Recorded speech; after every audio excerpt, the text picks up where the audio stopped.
Welcome.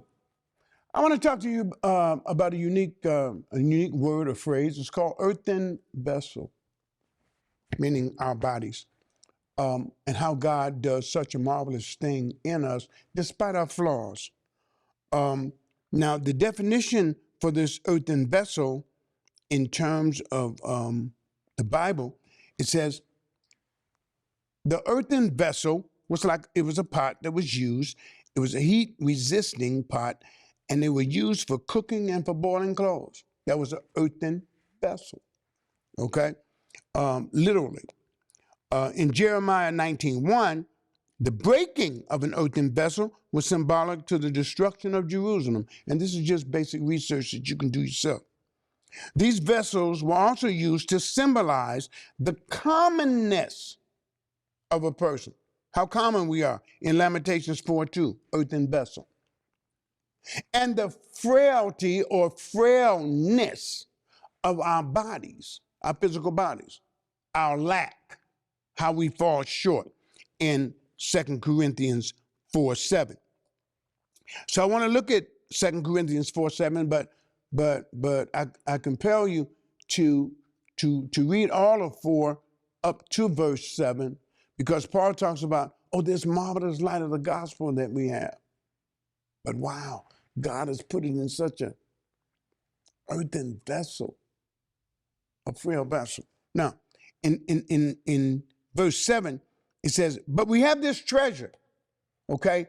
The power and the knowledge of the gospel in earthen vessels, vessels that are flawed. God has put such marvelous things in a flawed container, okay? That the excellency of the power may be of God and not of us. Now, what he's saying is how God does such marvelous things through such a frail vessel points to, it's not about us, it's about the greatness of God. How could he do this in such a frail vessel? Now, if we look at that in the New Living Translation, look what it says. We now have this light shining in our hearts, but we ourselves are like fragile clay jars, and yet we contain this great treasure.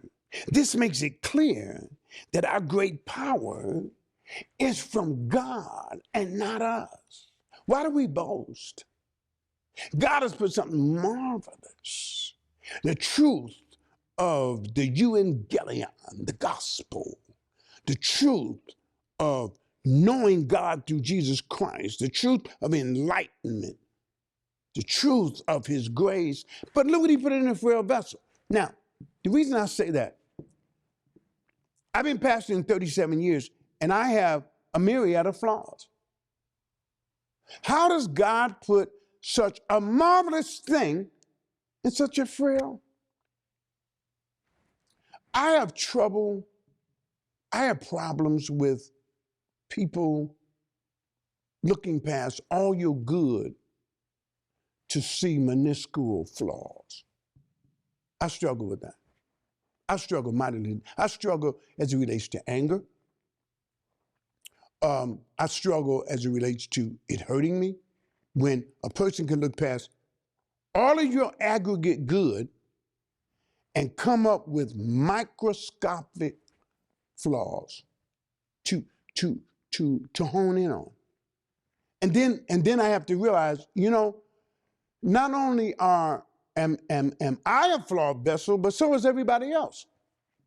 So sometimes we have to ask ourselves, why do we expect so much from an earthen vessel?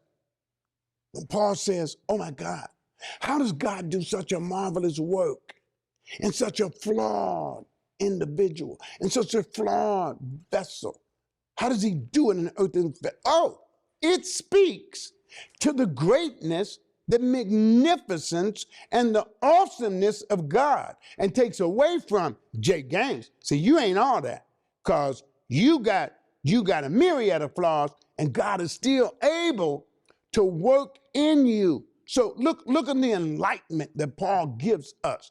Do you realize? Are you really paying attention to what God is doing in you, despite spite you. And yet I find myself being angered, hurt, and angered sometimes to the point of loss of total self-control. Just anger. And then I have to remember, wow, ain't about you as a Jay. It's about how good God is and how much he's sown into you despite the flaws of your earthen vessel. Well, if it made me have to sit down and think and say, how do you manage this? Are you good at it? No.